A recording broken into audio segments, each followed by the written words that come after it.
Hello students, welcome to La excellence IAS academy. ఈరోజు మనం September 19th నాటి Eenadu news పేపర్లోని ఇంపార్టెంట్ కరెంట్ అఫైర్స్ గురించి డిస్కస్ చేద్దామండి. బిఫోర్ దట్ మనము ప్రీవియస్ క్లాస్లోని క్వశ్చన్ ఆఫ్ ద డే గురించి చూద్దాము. బీమా సుగమ్ గురించి ఈ క్రింది ప్రకటనలను పరిగణించండి. లాస్ట్ క్లాస్లో మనము బీమా ట్రినిటీ అలానే బీమా సుగమ్ గురించి డిస్కస్ చేయడం జరిగింది. ఆ కంటెక్స్ట్లో రెండు స్టేట్మెంట్స్ని ఇక్కడ ఇచ్చాను అండి. 1 by 1 మనం చూద్దాం. స్టేట్మెంట్ 1 చూడండి. ఇది జీవిత, ఆరోగ్య మరియు సాధారణ బీమా ఉత్పత్తుల కోసం వన్ స్టాప్ డిజిటల్ ప్లాట్ఫామ్గా రూపొందించబడింది. ఎస్, ఈ స్టేట్మెంట్ కరెక్ట్ అండి. లాస్ట్ క్లాస్లో మనము బీమా ట్రినిటీ గురించి చెప్పుకున్నప్పుడు బీమా సుగమ్, బీమా విస్తార్, బీమా వాహక్స్ గురించి చెప్పుకున్నాము. ఈ బీమా సుగమ్ అంటే ఏంటి? ఇది ఒక డిజిటల్ ప్లాట్ఫామ్. ఇన్సూరెన్స్ కోసం ఇది ఒక ఈ కామర్స్ వెబ్సైట్ లాగా పనిచేస్తుంది అండి. ఇందులో కస్టమర్స్ ఉంటారు, ఇన్సూరెన్స్ సెల్లర్స్ ఉంటారు, ప్రొడక్ట్స్ ఉంటాయి. ఇలా అన్ని రకాల ప్రొడక్ట్స్, జీవిత బీమా, ఆరోగ్య బీమా, సాధారణ బీమా, ఇలాంటి అన్ని రకాల ప్రొడక్ట్స్ కోసం ఇది ఒక వన్ స్టాప్ డిజిటల్ ప్లాట్ఫామ్ గా తీర్చిదిద్దబడింది. సో స్టేట్మెంట్ 1 అనేది కరెక్ట్. సెకండ్ స్టేట్మెంట్ చూడండి. ఇది ఒకే పోర్టల్లో పాలసీ కొనుగోలు మరియు క్లెయిమ్ సెటిల్మెంట్ రెండింటినీ అనుమతిస్తుంది. ఎస్, పాలసీ కొనుగోలుతో పాటు క్లెయిమ్స్ కోసం కూడా ఈ బీమా సుగమ్ అనేది అనుమతించబడుతుంది. కాబట్టి సెకండ్ స్టేట్మెంట్ కూడా కరెక్ట్. ఆన్సర్ ఏమవుతుంది అండి? సి, బోత్ 1 and 2 అనేది కరెక్ట్ ఆప్షన్ ఇక్కడ. ఈరోజు ఈనాడు న్యూస్ పేపర్లోని important topics to be covered మనం చూస్తే, చంద్రునిపై నమూనాలు తెచ్చేందుకు ఏఐ టెక్నాలజీ. ఈ ఆర్టికల్ ఇస్రో చైర్మన్ నారాయణన్ గారు చంద్రయాన్ 4 మిషన్ కి సంబంధించి కీలక అప్డేట్స్ ని ఇస్తూ, ఇందులో శాంపిల్ కలెక్షన్ కోసం ఆర్టిఫిషియల్ ఇంటెలిజెన్స్ టెక్నాలజీని వాడనున్నాము అని and other important future projects గురించి కూడా వివరించడం జరిగింది. అండ్ గగనయాన్ ప్రాజెక్ట్ గురించి కూడా ఇందులో ప్రస్తావించడం మనం చూడవచ్చు. సో ఇది సైన్స్ అండ్ టెక్నాలజీలో ఇంపార్టెంట్ అండి. సెకండ్ వన్, 25న 7.5 కోట్ల మొక్కలు నాటాలి. ఈ ఆర్టికల్ ఇటీవల సెప్టెంబర్ 17వ తేదీన 75వ పుట్టినరోజు జరుపుకుంటున్న ప్రధాని నరేంద్ర మోదీ గారి కోసం ఒక కార్యక్రమం సేవా పక్వాడ్ని రూపొందించడం జరిగింది. ఈ సేవా పక్వాడ్లో ఏక్ పేడ్ మాకే నామ్ అంటే తల్లి పేరు మీద ఒక చెట్టును నాటడం అనే క్యాంపెయిన్ని లాంచ్ చేయడం జరుగుతుంది. 25వ తేదీన ఈ క్యాంపెయిన్ స్టార్ట్ చేస్తారు అండి. ఇందులో 7.5 కోట్ల మొక్కలు నాటాలని లక్ష్యంగా పెట్టుకున్నారు. 75వ పుట్టినరోజు సందర్భంగా 7.5 కోట్ల మొక్కలు నాటాలి అని ఇక్కడ ఒక లక్ష్యాన్ని ఏర్పాటు చేసుకున్నారు. సో ఇది మనకి గవర్నెన్స్లో ఇంపార్టెంట్. థర్డ్ వన్, విద్యుత్ రంగంలో తగ్గిన CO2 ఉద్గారాలు. ఈ విద్యుత్ రంగంలో కార్బన్ డయాక్సైడ్ యొక్క ఉద్గారాలు తగ్గుముఖం పట్టాయి అని ఇటీవల ఒక నివేదిక వెల్లడించింది. ఇందులోని కీలక అంశాలు మనము ఎన్విరాన్మెంట్ కంటెక్స్ట్లో చూద్దాం. అండ్ ఫోర్త్ వన్, ప్రపంచ ఆర్థిక వ్యవస్థపై 131 లక్షల కోట్ల ప్రభావం. సో ఈ ఆర్టికల్ వాతావరణ మార్పుల కారణంగా ఈ ఆరోగ్య సమస్యల వలన ప్రపంచ ఆర్థిక వ్యవస్థ మీద సుమారు 131 లక్షల కోట్ల భారం పడనుంది అని వరల్డ్ ఎకనామిక్ ఫోరం యొక్క రీసెంట్ నివేదికలు వెల్లడిస్తూ ఉన్నాయి. ఇది మనకి ఎన్విరాన్మెంట్ అలానే ఎకానమీ కంటెక్స్లో ఇంపార్టెంట్ అండి. ఫిఫ్త్ వన్, స్త్రీల ఆరోగ్యమే జాతికి మహాభాగ్యం. ఈ ఆర్టికల్ రీసెంట్గా లాంచ్ చేసిన స్వస్థ స్త్రీ సశక్త పరివార్ అభియాన్కి సంబంధించిన కీలక అంశాలను వివరించడం జరిగింది. ఇది మనకి సొసైటీ అలానే హెల్త్ టాపిక్స్లో ఇంపార్టెంట్ అండి. ఇవే కాకుండా ఈరోజు Eenadu news పేపర్లోని other important current అఫైర్స్ని గురించి కూడా డిస్కస్ చేద్దాం. ఈరోజు మన ఫస్ట్ ఆర్టికల్ చూడండి. చంద్రునిపై నమూనాలు తెచ్చేందుకు AI technology, ISRO chairman Narayanan వెల్లడి. సో ఈ ఆర్టికల్ మనకి చంద్రయాన్ 4 గురించిన ఇంపార్టెంట్ డీటెయిల్స్ని ఇవ్వడం జరిగింది అండి. ఈ చంద్రయాన్ 4 మిషన్ యొక్క కీ ఫోకస్ ఏరియాస్ మనం చూస్తే, successful lunar landing and reentry to earth. చంద్రుని ఉపరితలం మీద సక్సెస్ఫుల్గా దిగడము అలానే తిరిగి భూ ఉపరితలానికి రీఎంట్రీ చేయడము. ఇక్కడ చంద్రయాన్ 4 నాట్ ఓన్లీ ల్యాండింగ్, తిరిగి భూ ఉపరితలానికి రీఎంట్రీ ఇచ్చే విధంగా దీనిని రూపొందించడం జరుగుతుంది. అలానే collection and analysis of lunar sample, చంద్రుని ఉపరితలం మీద శాంపిల్స్ని కలెక్ట్ చేయడానికి and critical technologies to be indigenously developed. ఈ మొత్తం ప్రాసెస్కి అవసరమైన క్రిటికల్ టెక్నాలజీస్ని మనము దేశీయంగానే అభివృద్ధి చేసి భారతదేశ అంతరిక్ష సత్తాని ప్రపంచానికి చాటి చెప్పాలి. And will make India Atmanirbhar in foundational technologies for manned machines.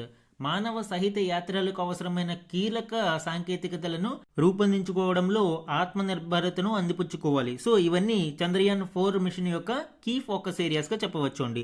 So ఇందులో మనం ఆల్రెడీ చూసాం collection and analysis of lunar sample. చంద్రుని ఉపరితలం మీద మట్టి నమూనాలను తీసుకువచ్చి పరీక్షించడం. అయితే ఈ చంద్రయాన్-4 ద్వారా చంద్రునిపై నమూనాలను తీసుకొచ్చేందుకు ఏఐ సాంకేతికత ఉపయోగించనున్నట్లు ఇస్రో చైర్మన్ నారాయణన్ తెలిపారు. ఈ కలెక్షన్ ఆఫ్ లూనార్ శాంపిల్స్ కోసం ఆర్టిఫిషియల్ ఇంటెలిజెన్స్ ని ఇప్పుడు ఉపయోగించనున్నారు. అదేవిధంగా ఇస్రో చైర్మన్ నారాయణన్ గారు గగనయాన్ ప్రాజెక్టుకి సంబంధించిన కీలక అంశాలను కూడా వివరించడం జరిగింది. ఈ ఏడాది డిసెంబర్ చివరి నాటికి మానవరహిత అంతరిక్ష యాత్ర చేపట్టనున్నామని, అందులో వ్యోమమిత్ర నాట్ వయోమిత్ర వ్యోమమిత్ర అనే రోబోట్ను పంపుతామని ఆయన చెప్పారు. ఈ వ్యోమమిత్ర అనేది గగనయాన్ మిషన్లో వ్యోమగాములకు సహాయపడే ఒక హ్యూమనాయిడ్ రోబోట్. అయితే మానవ సహిత అంతరిక్ష యాత్రలను చేపట్టే ముందుగానే మానవరహిత అంతరిక్ష యాత్రలను ఇస్రో ప్రయోగించనుంది. ఈ మానవరహిత అంతరిక్ష యాత్ర గగనయాన్ పైలట్ ప్రాజెక్టులలో ఈ వ్యోమమిత్ర రోబోట్ను కూడా పంపించనున్నారు. సో అలానే ఇది పూర్తయ్యాక మరో 2 మానవరహిత రాకెట్లు ప్రయోగిస్తామని, 2027 మార్చిలో మనుషులను పంపుతామని ఇస్రో చైర్మన్ తెలిపారు. అంటే full fledged Gaganyaan mission, manned mission అనేది మనకి 2027 మార్చిలో జరగనుంది అని ఇస్రో చైర్మన్ వెల్లడించడం చూడవచ్చు. అలానే గగనయాన్ ప్రాజెక్టులలో 85% పరీక్షలు పూర్తయ్యాయని కూడా ఆయన వెల్లడించారు. అండ్ రాకెట్లో ప్రమాదం జరిగితే మనుషులను సురక్షితంగా ఎలా తీసుకురావాలో కూడా అధ్యయనం చేస్తున్నామని అని అన్నారు. ఈ విధంగా ఇస్రో యొక్క ఇంపార్టెంట్ ఫ్యూచరిస్టిక్ ప్రాజెక్ట్స్ గురించి ఇస్రో చైర్మన్ నారాయణన్ గారు వెల్లడించడం చూడవచ్చు.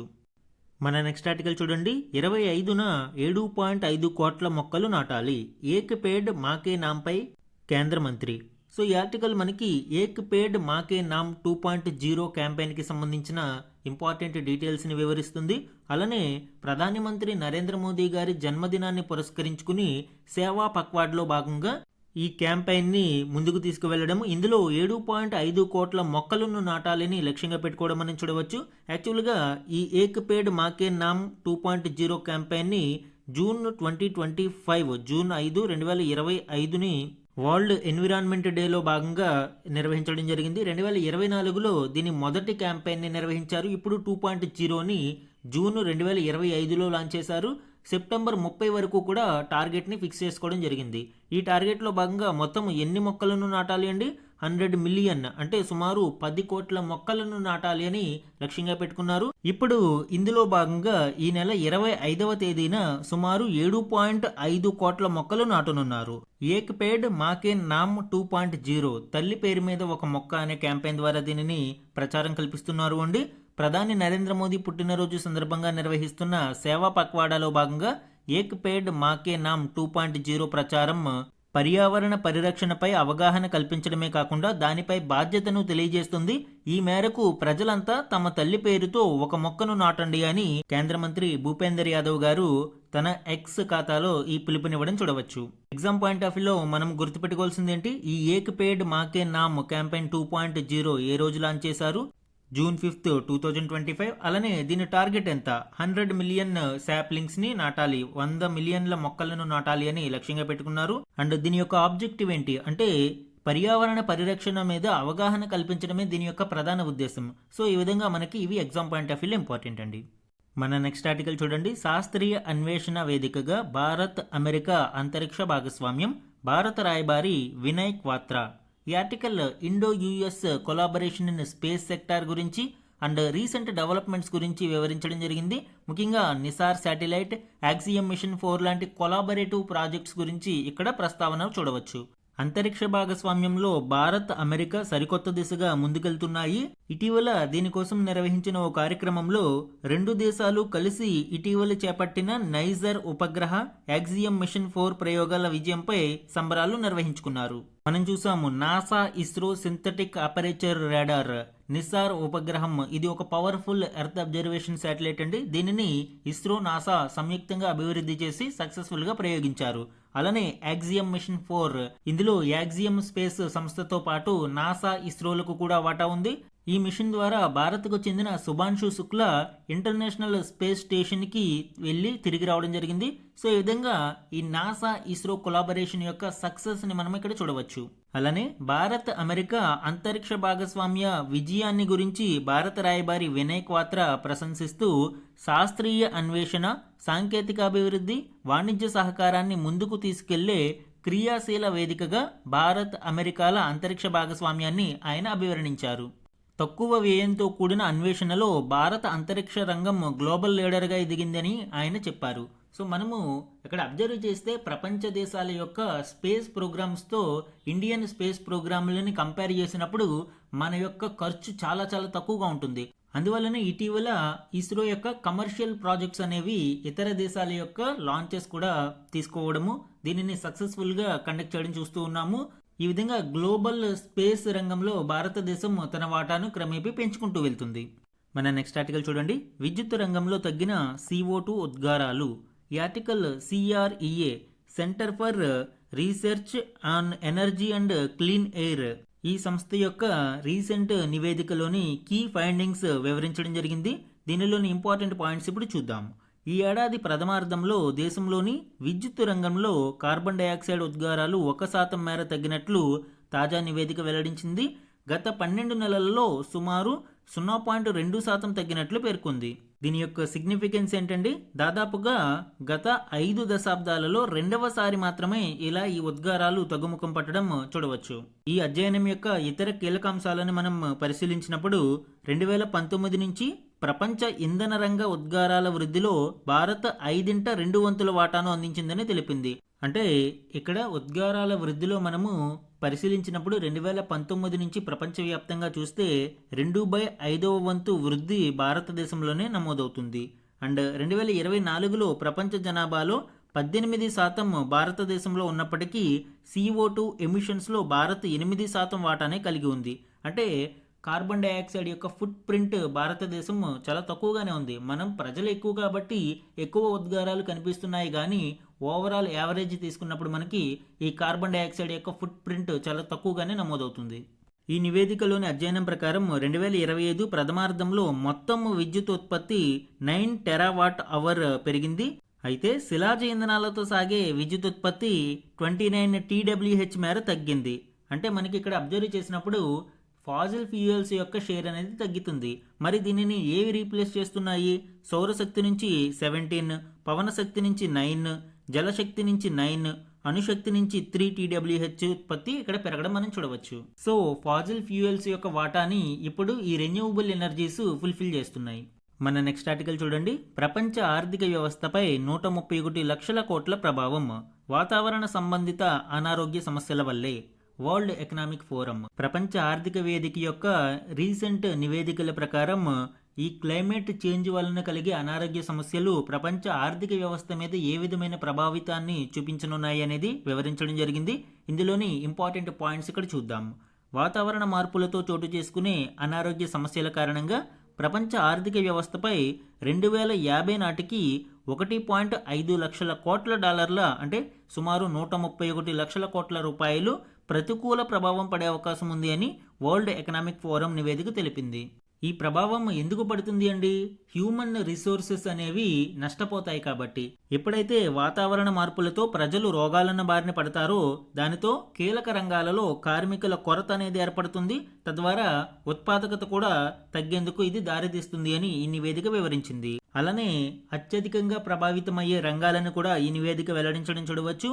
4 అత్యంత ప్రభావిత ఆర్థిక రంగాలు: ఆహారం, వ్యవసాయం, బిల్ట్ ఎన్విరాన్మెంట్, ఆరోగ్యం, ఆరోగ్య సంరక్షణ, బీమాపై వాతావరణ ఆధారిత ఆరోగ్య సమస్యలు ప్రభావాన్ని మదింపు చేస్తూ WEF ఈ నివేదికను రూపొందించింది. And one more interesting fact ఏంటి అంటే ఈ 131 లక్షల కోట్ల ప్రభావం అనేది ముందు చెప్పుకున్న 3 రంగాలకు సంబంధించిందనే. అలానే మొత్తం అంతర్జాతీయ ఆర్థిక వ్యవస్థపై ఈ భారం ఇంకా ఎక్కువగానే ఉండవచ్చు అనేది వివరించడం చూడవచ్చు. రంగాల వారీగా ప్రభావం మనం చూసినప్పుడు వాతావరణ సంబంధిత ఆరోగ్య సమస్యల వల్ల ఆహార వ్యవసాయ రంగంలో $740 బిలియన్ మేర ఉత్పాదకత నష్టం వాటిల్లవచ్చు. ప్రపంచవ్యాప్తంగా ఆహార భద్రతకు దీనివలన ముప్పు ఏర్పడే అవకాశం ఉంది. అదేవిధంగా బిల్ట్ ఎన్విరాన్మెంట్ రంగంలో ఉత్పాదకతపై $570 మిలియన్, ఆరోగ్యం, ఆరోగ్య సంరక్షణ రంగంపై $200 బిలియన్ మేర ప్రభావం పడే అవకాశం ఉంది అని వివరించింది. అండ్ ఆరోగ్య బీమా రంగంలో క్లెయిమ్ల సంఖ్య గణనీయంగా పెరుగుతాయని తెలిపింది. ఎప్పుడైతే ఇక్కడ హెల్త్ ప్రాబ్లమ్స్ ఏర్పడ్డాయో ఇన్సూరెన్స్ సెక్టర్ మీద కూడా బర్డెన్ పెరుగుతూ ఉంటుంది. ఎందుకంటే ఆరోగ్య రంగంలోని బీమా మీద క్లెయిమ్ అనేది పెరుగుతూ ఉంటుంది కాబట్టి. మన నెక్స్ట్ ఆర్టికల్ చూడండి. స్త్రీల ఆరోగ్యమే జాతికి మహాభాగ్యం. ఈ ఆర్టికల్ స్వాస్థ్య నారీ సశక్త్ పరివార్ అభియాన్ ఇటీవల లాంచ్ చేయడం జరిగింది. ప్రధాని నరేంద్ర మోదీ గారి జన్మదినాన్ని పురస్కరించుకుని సెప్టెంబర్ 17 నుంచి అక్టోబర్ 2 గాంధీ జయంతి వరకు ఈ కార్యక్రమం అనేది నిర్వహించబడుతుంది. దీని యొక్క ముఖ్య ఉద్దేశం ఏంటండి? రిమోట్ ఏరియాస్ లో కూడా పెద్ద మొత్తంలో మెడికల్ క్యాంప్స్ ను నిర్వహించి స్త్రీలకు ఉచితంగా ఈ స్క్రీనింగ్ టెస్ట్లను నిర్వహించడం దీని యొక్క ప్రధాన ఉద్దేశం. సో ఈ కంటెక్స్ట్ లో ఈ ఆర్టికల్లోని ఇంపార్టెంట్ పాయింట్స్ డిస్కస్ చేద్దామండి. స్వాస్థ్య నారీ సశక్త్ పరివార్ అభియాన్తో పాటు NFHS national family and health survey 5 యొక్క కీ ఫైండింగ్స్ అండ్ ఇటీవల మహిళలలో పెరిగిపోతున్న neglected and life style diseases గురించి కూడా ఇక్కడ చూద్దాము. అండ్ తీసుకోవాల్సిన జాగ్రత్తల గురించి కూడా ఈ ఆర్టికల్లో మనం డిస్కస్ చేద్దాం. ఈ స్వాస్థ్య నారీ సశక్త్ పరివార్ అభియాన్ ద్వారా సుమారు 10 లక్షలకు పైగా వైద్య శిబిరాలను ఏర్పాటు చేయడానికి కేంద్రం సంకల్పించింది. ఈ శిబిరాలలో స్త్రీలకు ఆరోగ్య పరీక్షలు నిర్వహిస్తూ ఆయా రుగ్మతలకు ఉచితంగా మందులు అందించాలని నిశ్చయించింది. ఇటీవలి కాలంలో లైఫ్ స్టైల్ చేంజెస్ వలన అలానే క్లైమేట్ చేంజ్ వలన అనేక సమస్యలు మనము చూస్తూ ఉన్నాం. ముఖ్యంగా మహిళలలో అనేక వ్యాధులు వీటి వలన ఏర్పడుతూ ఉన్నాయి. అండ్ ఇటీవలి 5వ జాతీయ కుటుంబ ఆరోగ్య సర్వే ప్రకారం దేశీయంగా 15 నుంచి 49 ఏళ్ల మధ్య వయసు మహిళలలో 57% మంది రక్తహీనతతో సతమతమవుతున్నారు. అంటే ఈ anaemic patients more than 50%, 57% exactly మనం చూస్తే. సో వీళ్ళంతా రక్తహీనతతో బాధపడుతున్నారు. అండ్ దీనివల్ల ఏం జరుగుతుందండి? ఫర్దర్ జనరేషన్స్ కూడా దీనివలన ఇబ్బంది పడే అవకాశం ఉంది. వీటితో పాటు other life style diseases like high BP, మధుమేహం, ఎర్లీ మెనోపాజ్ అండ్ హృద్రోగం ముప్పు వంటివి కూడా క్రమేపీ పెరుగుతూ ఉన్నాయి. అలానే క్యాన్సర్ విషయానికి వస్తే ముఖ్యంగా మహిళలలో బ్రెస్ట్ క్యాన్సర్తో ఇబ్బంది పడేవాళ్ళు, మరణాలకి గురయ్యేవారు చాలా ఎక్కువ మంది ఇటీవల కాలంలో పెరుగుతూ ఉన్నారు. అధికారిక లెక్కల ప్రకారం 2019లో బ్రెస్ట్ క్యాన్సర్ 74,000 మంది భారతీయుల స్త్రీలను బలి తీసుకుంటే 2023లో 82,000 మంది ప్రాణాలు కోల్పోయారు. అంటే మార్టాలిటీ రేట్ అనేది పెరుగుతూ ఉండడం మనం చూడవచ్చు. అయితే ఇంత తీవ్రత భారతదేశంలో ఇంత ర్యాంపెంట్ గా ఉన్నా కూడా 30 నుంచి 49 ఏళ్ల వయసులో రొమ్ము క్యాన్సర్ పరీక్షలు చేయించుకున్న వారి సంఖ్య కేవలం 0.9%. అంటే మనకి కేవలం 0.9% స్క్రీనింగ్ జరిగితే ఇంకా అందులో అవుట్కమ్స్ ఎంత ఉంటాయి, ఇక్కడ వ్యాధి నిర్ధారణ ఎంత జరుగుతుంది, వీళ్ళకి ట్రీట్మెంట్ ఏ విధంగా జరుగుతుంది. సో ఇంత తక్కువ స్క్రీనింగ్ వలననే మరణాలు అధికంగా జరుగుతూ ఉన్నాయి. అండ్ సెకండ్ మోస్ట్ ప్రాబ్లమెటిక్గా మనము గర్భాశయ ముఖద్వార క్యాన్సర్ని చూడవచ్చు. దీనిలో కూడా స్క్రీనింగ్ అనేది కేవలం 2.2% మించి జరగడం లేదు. సో ఈ విధంగా లో స్క్రీనింగ్స్ కారణంగా ఎర్లీ స్టేజ్లో క్యాన్సర్ని గుర్తించడానికి అవకాశం ఉండటం లేదు. అండ్ ఈ క్యాన్సర్ ముదిరి తీవ్రం అయినప్పటికీ గుర్తించినా కూడా ప్రాణాలను కాపాడడంలో విఫలమవుతూ ఉన్నాం.